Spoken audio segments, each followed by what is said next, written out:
Guys, hello from Kyiv. Misha and I finally went out to record this video because yesterday and today it's been raining all day. It's a little bit stopped now, but unfortunately it's dark. Usually I do my news updates from outside, and unfortunately at 4 already dark or it's rainy. So like now is the best period, and finally we have a little bit of light, and I would like to start my news updates from amazing news that today it's the first day all Kyiv has no electricity shortages. Can you imagine? No electricity shortages for a very long time, maybe 2 or 3 weeks. I don't remember, time flies. So for how long we all have this electricity shortages, maybe a month, don't remember. And today each district of Kyiv with electricity, and since Monday, so since yesterday, we have a new schedules, and it's written that we will have more light. So I guess we repair some parts, and like situation is improving until Russia attack our electricity grid again. So not good news of the day, that I was sitting at home, didn't pay much attention on air raid siren, and like couple of minutes later I heard drone intercepted. So today the drone was flying around in the city center, not far from me, maybe 2 kilometers. I checked in the news, and some more drones around. So thankfully there's no dead, no injured, just some places lost windows and debris fell on the hospital. So 4 districts of Kyiv got some small renovation, let's say, so not that bad. And recently, maybe a week or more, we have like quiet time in Kyiv. Not many air raid sirens. Nothing huge happened. Only last Friday Russia attacked us with 94 rockets and 200 drones.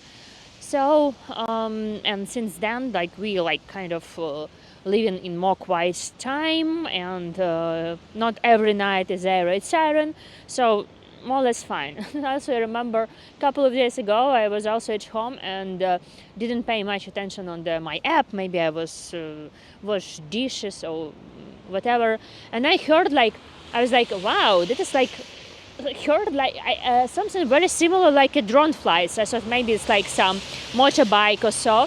Open the news and I check, like, oh my god, the drone flying through Parliament and Khreshchatyk. It's actually here where I'm living and doing my reports. It's like super close to me, and I heard this like very, very close to me, and it is just passed by, and I didn't remember the time when the drone fly over Khreshchatyk and central part of the city. So, and what else? Couple days I read the information that in days Russia is going to attack us with Oreshnik. I read this last week, like Friday. We expect this happen on the weekends or in the end of last week. Thankfully nothing is happening, and today is Tuesday. So what's to say more about the news? This news today, I would like to pay more attention on the front lines, what has happened there. And as I mentioned, yeah, here's a little bit more quiet time. And now it's the end of the working day. Everyone is going home. And behind me you can see the Maidan and the flags for fallen soldiers.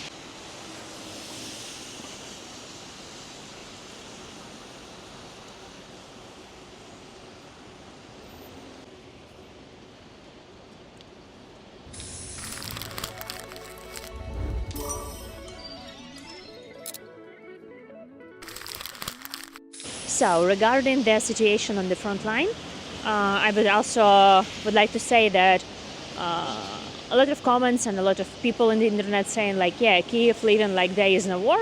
Actually, it's correct, because the front line is far away from Kyiv, not like in 2022. We only have the rocket attack right now, so there is no possibilities that the Russian troops come into Kyiv and occupied us as it was like in the beginning of the full-scale invasion. The front line is really far, so I would like to check the map and explain today what is going in Pokrovsk, because media and armed forces is mentioned that the Russian army is coming closer to Pokrovsk. A couple of days ago they were 20 kilometers from Pokrovsk, and today it's only 3 kilometers to the city of Pokrovsk. So If you open the map, I have my phone, I added the screenshots of my video. We have Pokrovsk. I made this red color.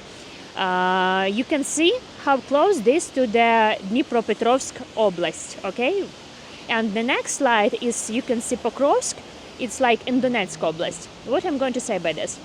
Pokrovsk is one of the cities that in the control of Ukrainian forces for a very long time. If Russia it's like last city in Donetsk region, and if Russia going to take it, it will open the gate for Russia in Dnipro region.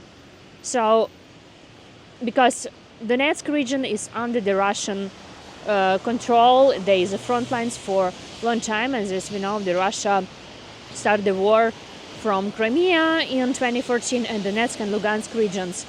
So when we check, usually how I check the updates in the front lines, it's a map called Deep State.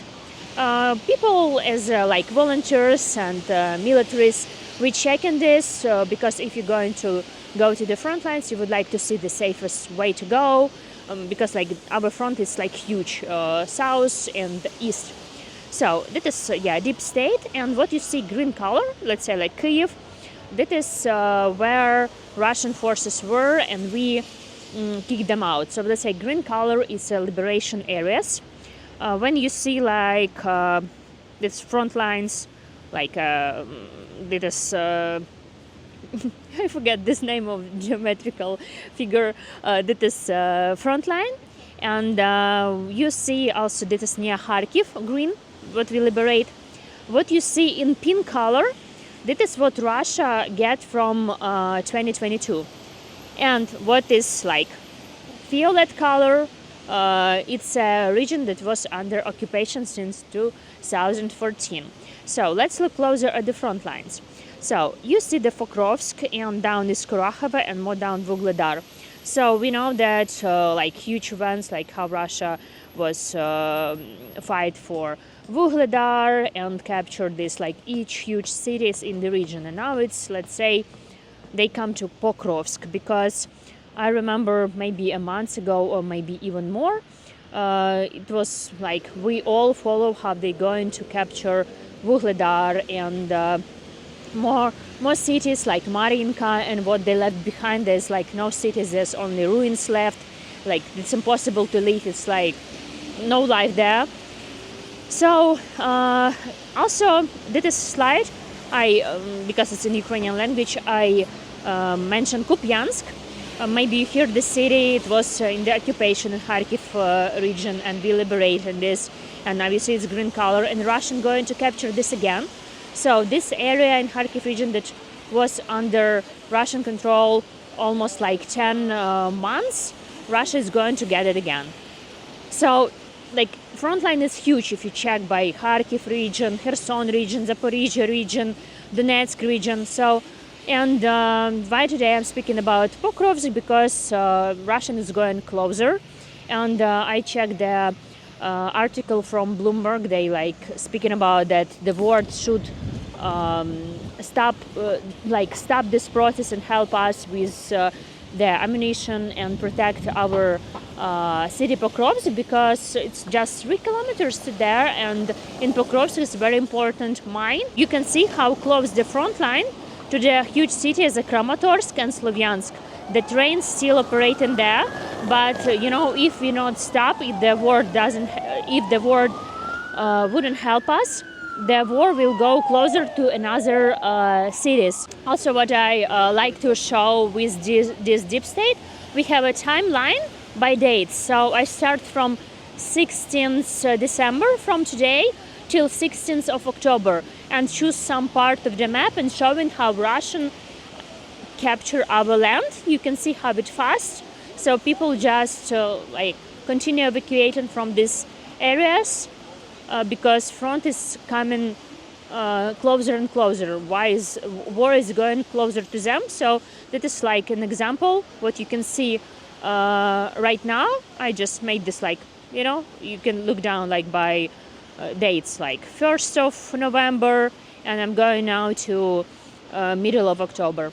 So that is like how it's huge, and it is just some part of the front line, just some area of Donetsk, and you can open the map and you see what is happening in Kharkiv area and other areas. So we are losing our land, and we fighting and dying for our country, and we also fighting in the territory of Russia in Kursk region. So also what's important about Pokrovsk, that is like is important city where is railway and different roads for supply our army, for deliver different things, so we cannot lost it. And plus, let's remember what Russia claimed, that Donetsk, Lugansk, Zaporizhia and Kherson region, they like made the huge annexions of all this region, even these territories that Russia cannot get by force.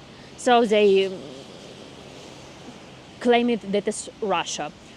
And what's else I check in the news? There was a lot of misinformation that Russian forces go through the Sumy border, which ended up is not true.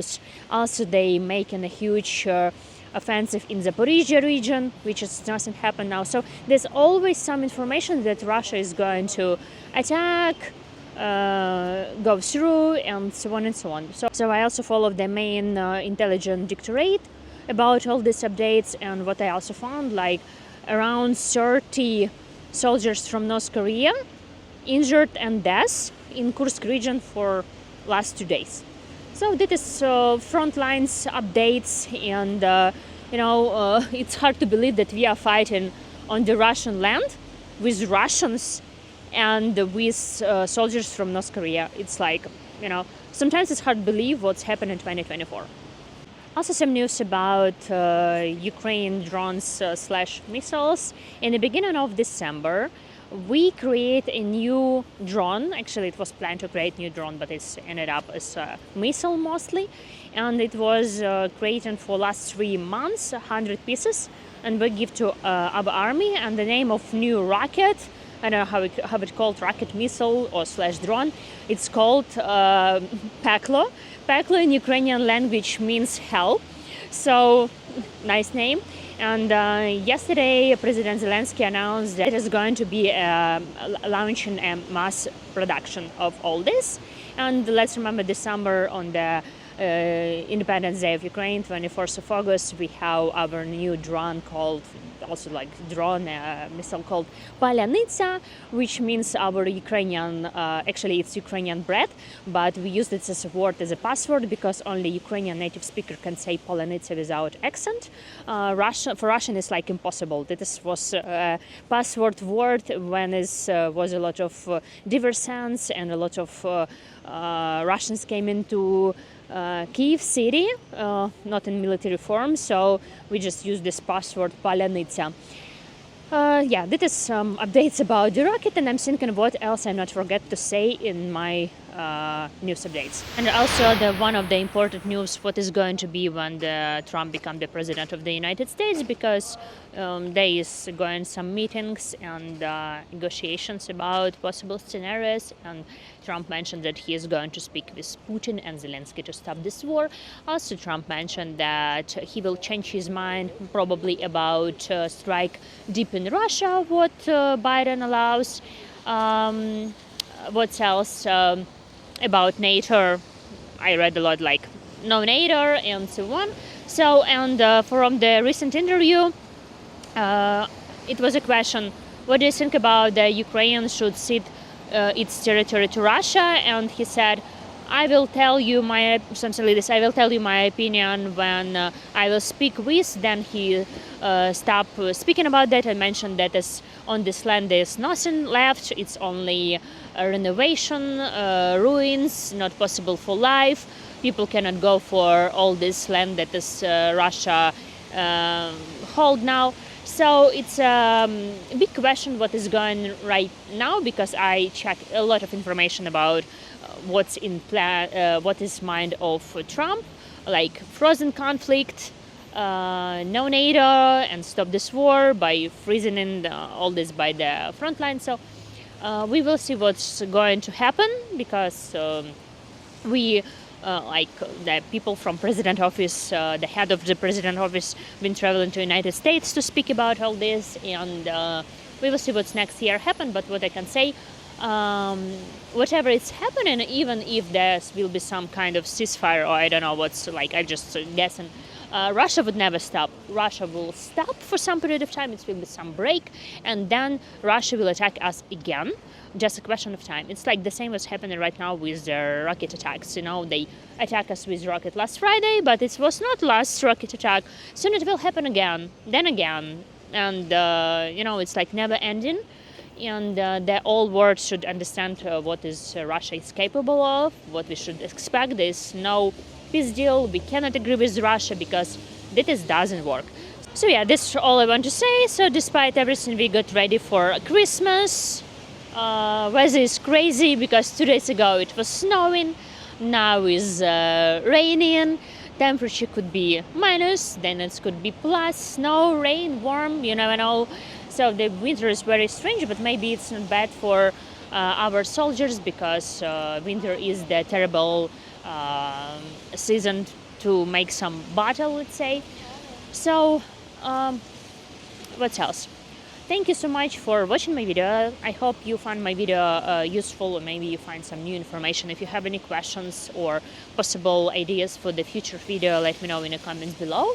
I also have my Telegram channel where I add in photos and videos that I don't add to my video on YouTube. You can follow and find the link down below. Also, thank you so much for matches that you buy me. Thank you for supporting, becoming my patrons and sponsor of my YouTube channel. It helps me to create this video and find the time for all these updates. So thank you very much, and I will see you very soon. Let's hope for the quiet time in Kyiv. And this is how is Tuesday looks for all of us. And yeah, thank you and goodbye.